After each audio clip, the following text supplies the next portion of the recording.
Cherry গাছ লাগানো হয়েছে, গাছ চেরি টমেটোর। এখন গাছ রোপণ করা হয়েছে, কিছুদিন পরে বড় হবে, তারপর টমেটো হবে। তো টমেটো হলে ইনশাল্লাহ সেই ভিডিওগুলো দেখাবো আপনাদেরকে। ওকে গাইস, ভালো থাকবেন, আল্লাহ হাফেজ।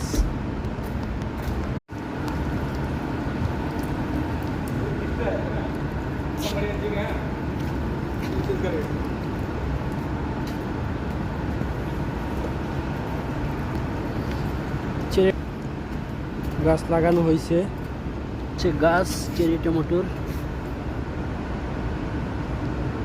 এখন গাছ রোপণ করা হয়েছে, কিছুদিন পরে বড় হবে, তারপর টমেটো হবে। তো টমেটো হলে ইনশাল্লাহ সেই ভিডিওগুলো দেখাবো আপনাদেরকে। ওকে গাইস, ভালো থাকবেন, আল্লাহ হাফেজ।